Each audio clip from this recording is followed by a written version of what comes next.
what's crazy? What happened? American record? Yeah, I mean, I wasn't expecting that. I always tell y'all, like, you know, when it's time, like, for me to run fast, I know I'm run fast. I'm still pretty loaded up. I didn't expect that. Masai Russell just did something that's got the entire sports world talking. She didn't just win a race, she made history. And right after crossing the finish line, she dropped a message so powerful that fans, athletes, and media couldn't stop talking about it. At the Grand Slam track meet in Miami, Masai ran the 100-meter hurdles faster than any American woman ever has. Her time? Just 12.17 seconds. That's not just a personal best, that's a new American record. The last time this record was broken was all the way back in 2016 when Keni Harrison set it at 12.20. People didn't think anyone would beat it anytime soon, but Masai did, and she made it look easy. To give you an idea of how fast 12.17 seconds really is, imagine running across a basketball court 3 times and finishing before someone can even count to 13. That's the kind of speed we're talking about. It wasn't just a race, it was a moment of pure dominance. And it happened in front of a packed crowd during the debut of a brand new pro league. This wasn't just a normal track meet. This was the very first event in the Grand Slam track series. It's a fresh take on professional track and field, built by none other than Olympic champion Michael Johnson. The goal of this new league is simple: make track more exciting, more rewarding for athletes, and more engaging for fans. Instead of waiting every 4 years for the Olympics, now we get top-tier racing, real prize money, and stars like Masai Russell competing more often. And right now, after this record-breaking race, it's clear that Masai is the new face of the league. But it wasn't just her speed that caught everyone's attention. It was what she said after the race. "I wasn't expecting that," Russell said. "I always tell y'all when it's time for me to run fast, I love to run fast. I just went out there to compete." Let's pause for a second. That doesn't sound like someone just celebrating a win. That sounds like someone making a move, someone who's planning something big. And just like that, people started talking. What did she mean? Is she dropping a clothing line? Signing a new deal? Teaming up with the league? No one knows for sure yet, but the message was clear. Masai Russell isn't just breaking records, she's building something. She's no stranger to the spotlight. Masai already made headlines at the 2024 Paris Olympics, where she took home gold in the 100-meter hurdles. Since then, she's been growing her name, both on and off the track. She's partnered with top brands, built a strong social media following, and become one of the most exciting athletes in American track and field. But now, with this performance in Miami, she's taken it to a whole new level. Her win came against some serious competition. Tia Jones, another American hurdler, finished just behind her with a time of 12.19 seconds. That's the 3rd fastest time ever. In any other race, Tia would have won. But Masai was just on another level that night. It wasn't just about winning. It was about sending a message. And people heard it loud and clear. Social media exploded. Clips of the race went viral. Former Olympic champions started sharing their thoughts. Fans from all over the world rushed to her pages, sending support and asking questions. Even sports media outlets outside of track and field started covering the story. Everyone had one question on their minds. What's next? Because Masai isn't just talking, she's proving it. She has the talent, the confidence, and the platform to make serious moves. She's showing young athletes, especially young women, that you don't have to wait for the Olympics to have your moment. You can create it. That's exactly what Grand Slam track is trying to do. And now, with Masai leading the charge, that mission looks more real than ever. The league wants to create year-round opportunities for athletes, bring in big audiences, and finally give track stars the attention they deserve. For too long, track and field has only been in the spotlight every few years. That's about to change, and Masai is right at the center of it, about making an impact that lasts longer than a race. Athletes like Serena Williams, LeBron James, and Simone Biles didn't just dominate their sports, they built brands, started movements, and changed how people view athletes. Masai could be next. She has the voice, the look, the results, and now the platform. She's not just fast, she's smart. She understands that the spotlight is rare, and she's using hers wisely. Fans are guessing what her next step will be. Some think she's about to drop her own training series or brand for young athletes. Others believe she's in talks with major global companies for a sponsorship that could take her career to the next level. And a few even think she might be working with Michael Johnson directly to shape the future of the Grand Slam Track League. Whatever it is, one thing's clear. She's not just focused on medals, she's thinking long-term. And that's something the sport desperately needs. For too long, track stars have come and gone without getting the recognition they deserve. Masai is changing that. She's reminding people that greatness doesn't have to wait, it doesn't have to be quiet, and it definitely doesn't have to play by the old rules. This moment isn't just about Masai Russell, it's about where the sport goes from here. It's about opening doors, breaking old patterns, and showing what's possible when an athlete takes control of their own story. She could have just smiled and moved on. She could have let the record speak for itself. But she didn't. Instead, she made sure the world knew this wasn't the end. It was just the start. Masai Russell didn't just run a great race, she opened a new chapter, and now everyone is watching to see what she writes next. What do you think her next move will be? Because whatever it is, she's not just running, she's leading, and the track world may never be the same again. If you're as inspired by Masai's rise as we are, hit that like button, subscribe for more stories that move the sport forward, and let us know in the comments. What do you think she's building next? Simbine got a slightly better start, also going well on Taekwondo Tracy, but now side by side, Africa's two fastest men, and it is Akani Simbine who takes the honours ahead of Omanyala. The track and field world has been left stunned as South African sprint sensation Akani Simbine has shattered what many considered to be one of Usain Bolt's most untouchable records. Showing incredible consistency and staying power, Simbine has now run the 100 meters in under 10 seconds for 11 seasons in a row, breaking Bolt's 10-season streak from 2008 to 2017. For years, Bolt's dominance has been the gold standard against which all sprinters are measured. The Jamaican legend's unprecedented achievements include being the only athlete to ever break 9.6 seconds in the 100 meters with his 9.58 world record from the 2009 World Championships. Not a bad start from Hughes, really good start there from Simbine in 4. He's going to take some catching. So now Hughes has got some work to do. I don't think he's going to get there, or is he? No! Simbine takes it. Well, there's an upset.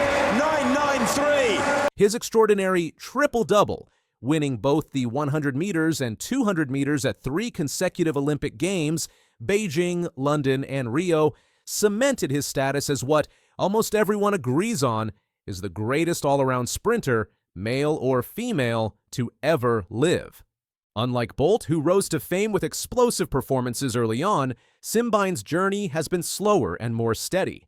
As one analysis put it, Simbine's progress is almost the exact opposite of what Bolt did in his 100-meter seasons. The contrast is striking. When Bolt first broke the 10-second barrier on May 3, 2008, he didn't just edge under it, he obliterated it with a stunning 9.76 seconds on home soil in Kingston, Jamaica. While most would probably run a time of, say, 9.98 or 9.99 when breaking 10 for the first time, Bolt dropped a shocking 9.76, a truly ridiculous mark to break 10 for the first time, notes the analysis.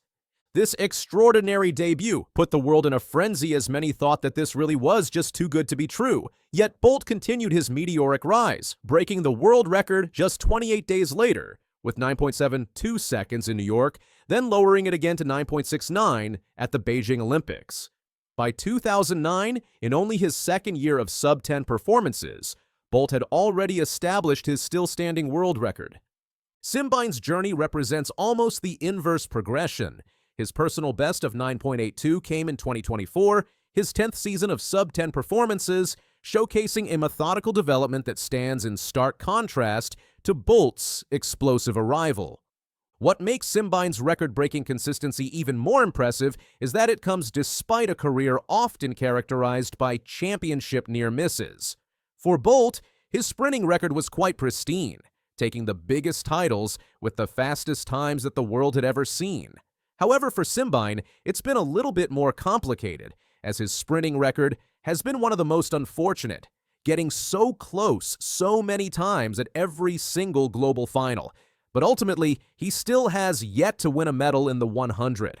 Simbine finally ended his long wait for a major medal in 2025, winning bronze in the 60 meters at the World Indoor Championships, his first individual medal on the world stage. His amazing streak of sub-10-second runs now puts him among the best sprinters in history. Asafa Powell leads with 97 sub-10s, followed by Justin Gatlin, 64, Usain Bolt, 52, Maurice Green, 51, and Johan Blake, and Mike Rogers, 46. Simbine is close behind with 45, and experts say he could add 3 or 4 more this year. The 2025 season has started brilliantly for the South African star. Simbine currently ranks as the world's fastest man this year, having clocked 9.90 seconds into a minus 1.4 meters per second headwind at high elevation in Gaborone, Botswana. When adjusted for these challenging conditions, experts estimate this performance equates to approximately 9.84 up to 9.87 in neutral conditions. He reinforced this status by winning the first Diamond League meeting of the year at the Xiamen Diamond League in China on April 26, where he was the only sprinter to break 10 seconds at this competition with a time of 9.99. This victory came against a stacked field that included Kenyan star Ferdinand Omanyala, Botswana's 200-meter Olympic champion Letziel Tebogo, American Christian Coleman, and 60-meter world indoor champion Jeremiah Azu of Britain. Despite some challenges during the race, Simbine showed his class. The race felt good. I stumbled a bit after the 60, so I had to catch myself, but happened to catch the wind while catching the wind, Simbine told the Diamond League website afterward. Keep going with the momentum. I am now going back to the basics and putting myself in a position to learn. Akani Simbine, the only man under 10 seconds, and you're off to a brilliant start for the Diamond League season. How was the race for you? Race felt good. I stumbled a bit after the 60. Had to catch myself, but happy with catching the wind, and keep going with the momentum that I have right now. Former U.S. great Justin Gatlin and former Bahamas sprinter Rodney Green praised Simbine for his longevity and consistency on their Ready, Set, Go podcast. That's why they call him Mr. Consistency. He is consistently in every final, in medal contention, almost every time he competes, Green said. Green also highlighted Simbine's bronze medal at the World Indoor Championships, adding, "I think that will transition him to the outdoors. Him and his coach have a plan. By hell or by high water, we are getting on this podium." The podium Green referred to is the 100-meter event at the World Championships to be held in Tokyo, Japan from September 13th to 21st.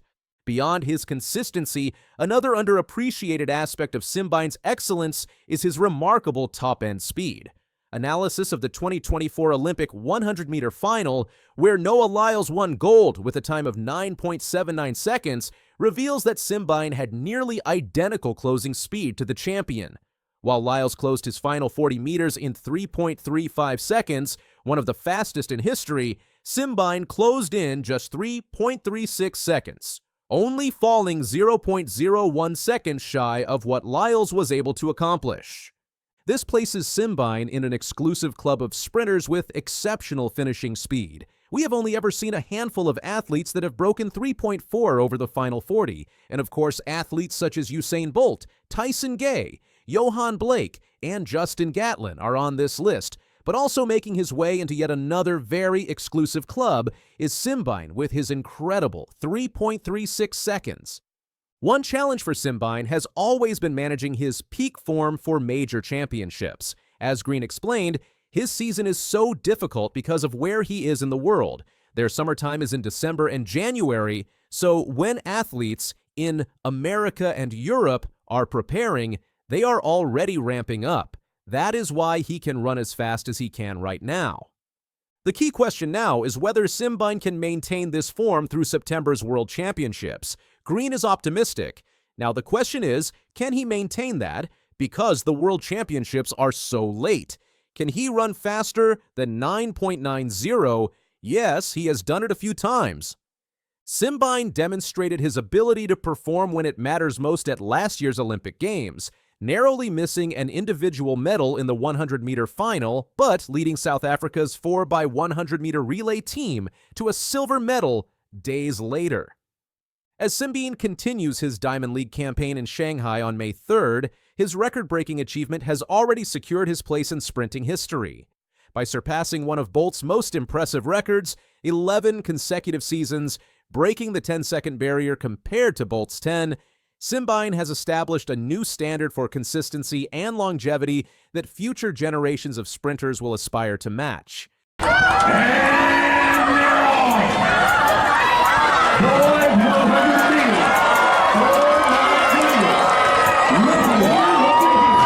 The track and field world has been left in complete shock after Morris Gleaton from Langston Hughes High School in Georgia delivered a performance that has rewritten the history books. Competing at the Georgia 5A Region 3 competition, Gleaton stunned spectators and experts alike with an astonishing time of 9.98 seconds in the 100 meters under fully legal wind conditions. Gleaton has made history, becoming just the second high school athlete ever to run under 10 seconds with legal wind after Christian Miller's 9.93 in 2024. What makes Gleaton's win even more amazing is how far ahead he was. He beat the second-place runner by 0.67 seconds, a huge gap in sprinting where races are usually won by tiny fractions. "Come on, life!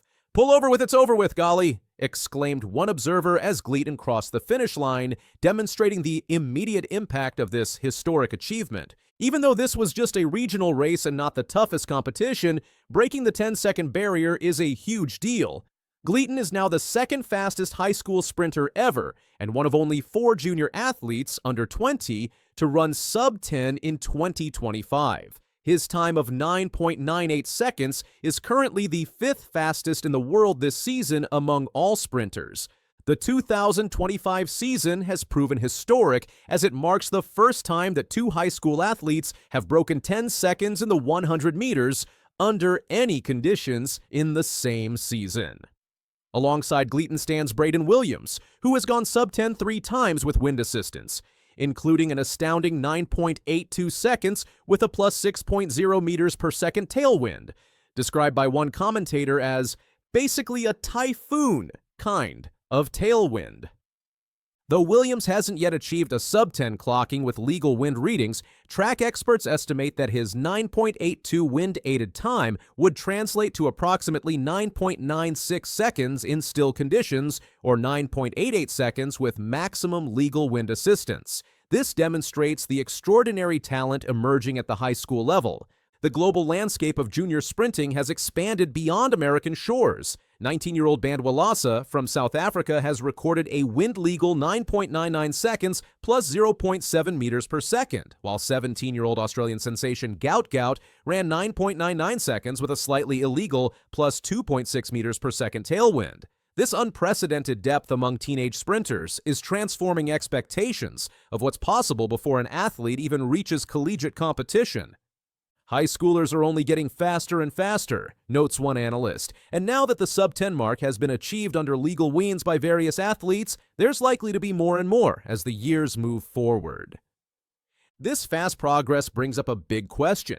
Could a high school runner really make it to the World Championships and even win a medal? It's very rare, but it has happened before. In 2003, Darrell Brown from Trinidad and Tobago won a silver medal in the 100 meters at just 18 years old.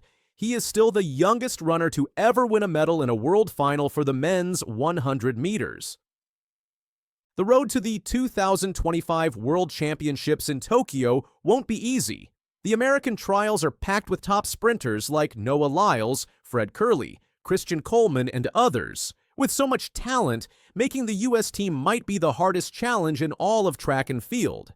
This alone is one of the most difficult teams to make in the entire track and field world, explains a track expert.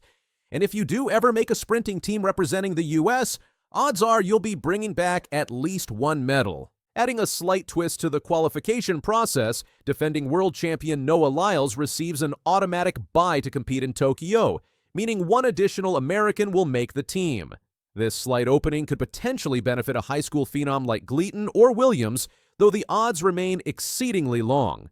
The international field is equally imposing. Jamaican sprinters Keishane Thompson, Oblique Seville, and Akeem Blake have shown exceptional form, while South Africa's Akani Simbine currently holds the world's fastest time in 2025. Add to this list Botswana's Letsile Tebogo and Italy's reigning Olympic champion Marcel Jacobs, and the depth of talent becomes apparent.